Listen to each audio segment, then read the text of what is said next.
मैं सोचता हूँ कि आप कितने दयालु, कितने उदार हैं कि पूतना भी, जो अत्यंत वात्सल्य में माता का वेश धारण करके आपको ठगने आई थी, मोक्ष तथा असली माता का पद प्राप्त कर सकी।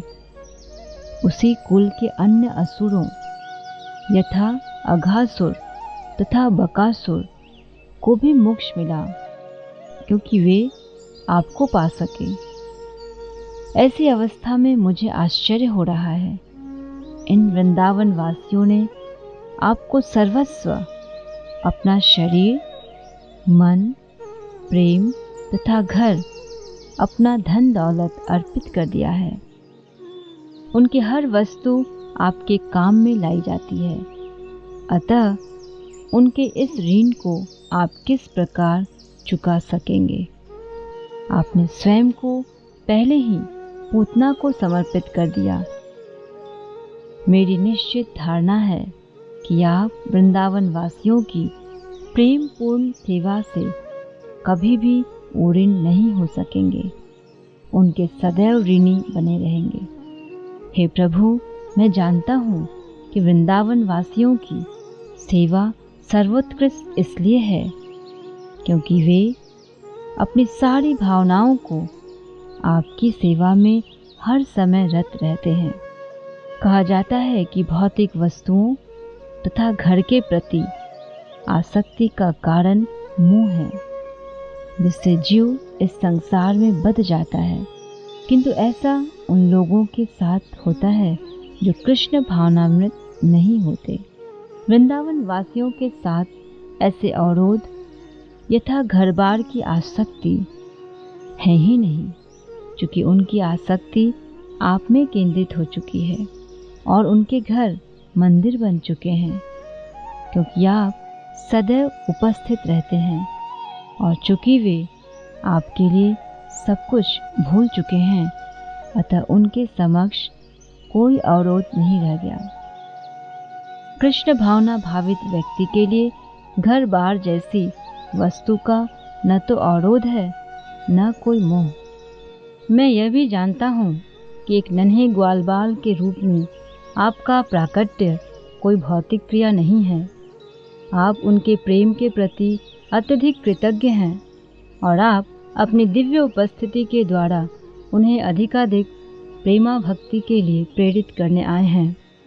वृंदावन में भौतिक तथा आध्यात्मिक वस्तुओं में कोई अंतर नहीं है, क्योंकि प्रत्येक वस्तु आपकी सेवा में समर्पित है। हे भगवान, आपकी ये वृंदावन लीलाएं आपके भक्तों को प्रेरणा देने के लिए ही हैं। यदि कोई आपकी वृंदावन लीलाओं को ऐहिक मानता है तो वह भ्रम में होगा। हे कृष्ण, जो लोग यह कहकर आपकी हंसी उड़ाते हैं कि आपको सामान्य पुरुष जैसा भौतिक शरीर प्राप्त हुआ है, उन्हें भगवद गीता में आसुरी तथा अल्पज्ञ कहा गया है। आप तो सदैव दिव्य हैं। अभक्त लोग इसलिए ठगे जाते हैं क्योंकि वे आपकी उत्पत्ति भौतिक मानते हैं। वस्तुतः आपने यह सामान्य ग्वालबाल का शरीर अपने भक्तों की श्रद्धा तथा उनका दिव्य आनंद बढ़ाने के लिए धारण किया है। हे भगवान, मुझे उन लोगों के विषय में कुछ नहीं कहना जो यह विज्ञापित करते हैं कि उन्हें ईश्वर का साक्षात्कार हो चुका है या आपकी अनुभूति के कारण वे स्वयं ईश्वर बन गए हैं। किंतु जहाँ तक मेरा प्रश्न है, मैं यह स्पष्ट स्वीकार करता हूँ कि मेरे लिए मनसा, वाचा या कर्मणा आपको समझ पाना संभव नहीं है। भला मैं आपके विषय में कहीं क्या सकता हूँ या आपको अपनी इंद्रियों के द्वारा किस तरह समझ सकता हूँ। मैं इंद्रियों के स्वामी मन के द्वारा आपके विषय में ठीक से सोचा भी नहीं कर सकता। इस संसार में ऐसा कोई भी व्यक्ति नहीं जो आपके गुणों, कार्यों तथा आपके शरीर के विषय में कल्पना भी कर सके। केवल आपकी कृपा से ही कोई कुछ हद तक जान सकता है कि आप क्या हैं। हे स्वामी, आप समस्त सृष्टि के परमेश्वर हैं। यद्यपि भ्रांतिवश कभी कभी मैं अपने आप को इस ब्रह्मांड का स्वामी मान बैठता हूँ।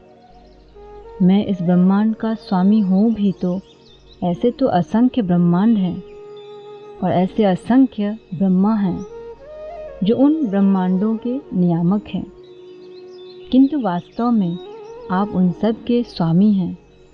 प्रत्येक प्राणी के हृदय में परमात्मा स्वरूप रहकर आप हर बात जानते हैं। अतः आप मुझे अपनी शरण में ले लें। मुझे आशा है कि मैंने आपके ग्वाल बालों तथा बछड़ों के साथ आपकी लीलाओं में जो व्यवधान डाला है उसके लिए मुझे क्षमा कर देंगे। यदि आप अब मुझे आज्ञा दें तो मैं चला जाऊं, जिससे आप मेरी अनुपस्थिति में अपने मित्रों तथा बछड़ों के साथ आनंद भोग सके। हे कृष्ण, आपका नाम ही यह बताता है कि आप सबों को आकर्षित करने वाले हैं। सूर्य तथा चंद्रमा का आकर्षण आपके ही कारण है। सूर्य के आकर्षण द्वारा आप यदुवंश को सौंदर्य प्रदान कर रहे हैं। चंद्रमा के आकर्षण के कारण आप भूमि, देवताओं, ब्राह्मणों, गायों तथा सागरों की शक्ति को बढ़ा रहे हैं। आपके परम आकर्षण के कारण ही असुरों का संहार हुआ। अतः मैं इस निष्कर्ष पर पहुंचा हूँ कि इस सृष्टि में आप ही एकमात्र पूजनीय विग्रह हैं। कृपया इस जगत के संहार तक मेरा सादर नमस्कार स्वीकार करें। जब तक इस जगत में सूर्य का प्रकाश है तब तक मेरा विनम्र प्रणाम स्वीकार करें। इस प्रकार इस ब्रह्मांड के स्वामी ब्रह्मा भगवान को सादर प्रणाम करके तथा 3 बार उनकी परिक्रमा कर लेने के बाद अपने धाम ब्रह्मालोक को जाने के लिए उद्यत हुए। भगवान ने संकेत द्वारा उन्हें वापस जाने की अनुमति दे दी। जैसे ही ब्रह्मा चले गए, श्री कृष्ण तुरंत यमुना तट पर लौट आए और अपने बछड़ों तथा ग्वाल मित्रों के साथ आ मिले, जो उसी अवस्था में थे जिस दिन वे गुम होने की स्थिति में थे। कृष्ण ने अपने मित्रों को यमुना तट पर कलेवा करते छोड़ा था और यद्यपि वे ठीक 1 वर्ष बाद लौटे थे, किंतु उन्हें लग रहा था कि वे 1 सेकंड या क्षण में ही वापस आ गए हैं। कृष्ण की विभिन्न शक्तियों तथा कार्यों की यही शैली है। भगवद गीता में कहा गया है कि कृष्ण स्वयं सबके हृदयों में वास करते हैं और वे ही स्मृति तथा विस्मृति उत्पन्न करते हैं। सारे जीवों का संचालन कृष्ण की परा प्रकृति द्वारा होता है और ये जीव कभी अपनी स्वाभाविक स्थिति को स्मरण रखते हैं तो कभी भूल जाते हैं। उनके मित्र इस प्रकार से नियंत्रित होने के कारण यह न जान पाए कि श्री कृष्ण 1 वर्ष तक यमुना के तट से दूर रहे और ब्रह्मा की माया के वश में थे। जब वे बालकों के समक्ष प्रकट हुए तो उन्होंने समझा कि कृष्ण 1 मिनट के भीतर लौट आए हैं। वे यह सोचकर हंसने लगे कि कृष्ण कलेवा के समय भी उनका साथ नहीं छोड़ना चाह रहे थे। वे अत्यंत प्रसन्न थे। अतः उन्होंने कृष्ण को बुलाया। हे कृष्ण, तुम इतनी जल्दी लौट आए। ठीक है, अभी तो हमने कलेवा करना शुरू भी नहीं किया, एक भी कौर नहीं खाया। आओ और हमारे साथ कलेवा करो। कृष्ण हंसे और उनका आमंत्रण स्वीकार कर मित्रों की मंडली का आनंद लूटने लगे। कलेवा करते समय कृष्ण सोच रहे थे, ये बालक सोच रहे हैं कि मैं एक क्षण में लौट आया हूँ, किंतु ये यह नहीं जानते कि मैं विगत 1 वर्ष से ब्रह्मा के माया कर्मों में लगा रहा हूँ। कलेवा समाप्त करके कृष्ण तथा उनके मित्र बछड़ों के सहित अपने घर वृंदावन वापस आने लगे। घर आते समय उन्होंने विशाल सर्प रूप में अघासुर के मृत कंकाल को देखा। जब कृष्ण ब्रजभूमि लौट आए तो वृंदावन के समस्त वासियों ने उन्हें देखा। वे अपने मुकुट में मोर पंख लगाए थे और वन फूलों से सजा हुआ था। उन्होंने फूलों की मालाएं भी पहन रखी थी और गोवर्धन पर्वत की गुफाओं से एकत्र किए गए विविध रंगीन खनिजों से शरीर को रंग रखा था। गोवर्धन पर्वत प्राकृतिक लाल रंगों का सदैव से प्रदाता रहा है और कृष्ण तथा उनके मित्रों ने इन रंगों से अपने शरीरों को रंग रखा था। हर एक के पास भैंस के श्रृंग से बना एक विगुल, एक लकुट तथा एक वंशी थी और हर एक अपने अपने बछड़ों को उनके नाम ले लेकर बुला रहा था। उन्हें कृष्ण के अद्भुत कार्यों पर इतना गर्व था कि जब वे गांव में प्रवेश कर रहे थे तो सबों ने कृष्ण का यशोगान किया। वृंदावन की समस्त गोपियों ने सुंदर कृष्ण को गांव में घुसते देखा। बालकों ने सुंदर सुंदर गीत बनाए जिनमें इसका वर्णन था कि वे किस प्रकार भयंकर सांप द्वारा निगल लिए जाने से बचाए गए थे और सर्प किस तरह मारा गया। कोई कृष्ण को यशोदा का पुत्र कहता तो कोई नंद महाराज का। वे कहने लगे, वे इतने अद्भुत हैं कि उन्होंने हमें भयंकर सर्प के चंगुल से बचाया और उसका वध किया। किंतु उन्हें इसका बिल्कुल पता न था कि अघासुर को मारे 1 वर्ष का समय समाप्त हो गया था। इस प्रसंग में महाराज परीक्षित ने सुखदेव गोस्वामी से पूछा कि वृंदावन वासियों में सहसा कृष्ण के प्रति इतना प्रेम क्यों उभरने लगा। यद्यपि कृष्ण उनके परिवारों के सदस्य न थे। महाराज परीक्षित ने पूछा, असली ग्वालबालों की अनुपस्थिति में जब कृष्ण ने अपना विस्तार किया तो फिर इन ग्वालबालों के माता पिता अपने पुत्रों की अपेक्षा कृष्ण के प्रति इतने वत्सल क्यों हो उठे। यही नहीं, गौवें भी इन बछड़ों के प्रति अपने निजी बछड़ों की अपेक्षा क्यों अधिक स्नेही हो गई। सुखदेव गोस्वामी ने महाराज परीक्षित को बताया कि प्रत्येक जीव मूलतः अपने प्रति अत्यधिक आसक्त होता है। घर, परिवार, मित्र, देश, समाज, संपत्ति, ऐश्वर्य, यश जैसी बाह्य सामग्रियां जीव को प्रसन्न करने में केवल गौण हैं। ये सब इसलिए अच्छी लगती हैं क्योंकि इनसे सुख प्राप्त होता है। इसलिए मनुष्य आत्म केंद्रित होता है और शरीर तथा आत्मा के प्रति वह पत्नी, संतान तथा मित्र जैसे परिजनों की अपेक्षा अधिक अनुरक्त रहता है। यदि किसी के ऊपर कोई आसन संकट आता है तो वह पहले अपनी या आत्मा की रक्षा करता है और दूसरे की बाद में। यह स्वाभाविक भी है। इसका अर्थ यह हुआ कि वह अन्य किसी वस्तु की अपेक्षा अपने आप को या आत्मा को प्यार करता है। तत्पश्चात दूसरी वस्तु जो उसे स्वयं के बाद प्रिय होती है वह उसका भौतिक शरीर है।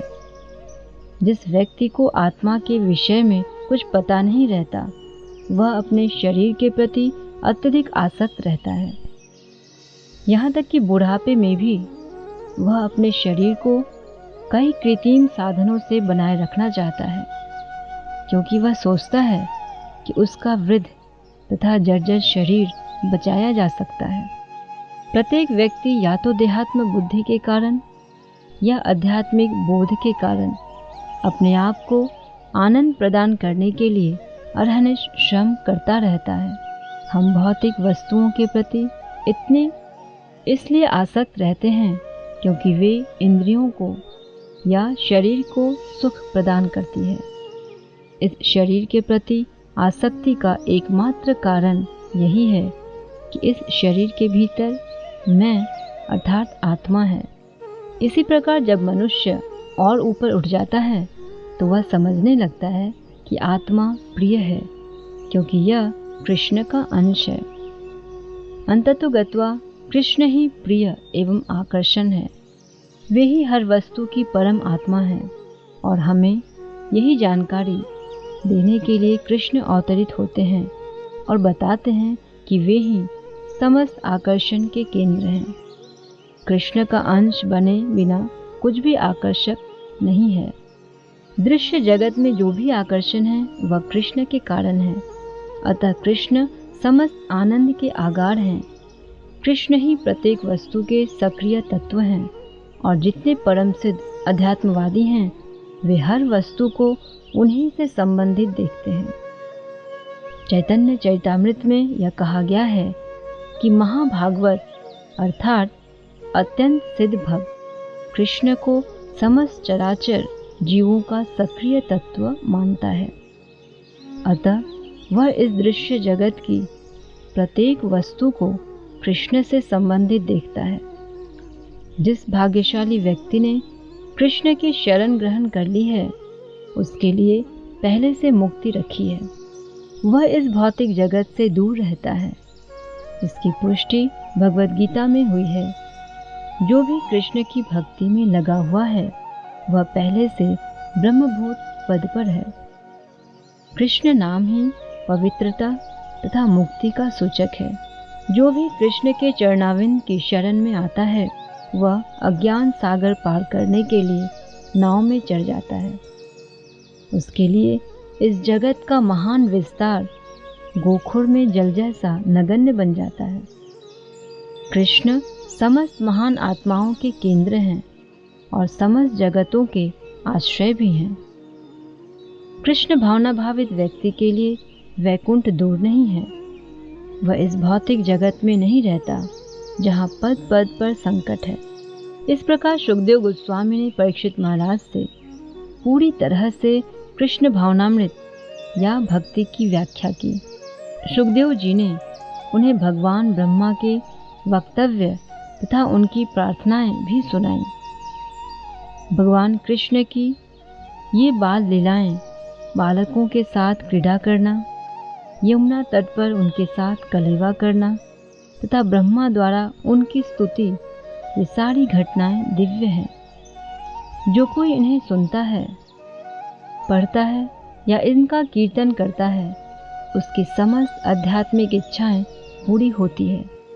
इस प्रकार वृंदावन में कृष्ण के बाल्यकाल की बलराम तथा ग्वालबालों के साथ क्रीड़ा का वर्णन किया गया है।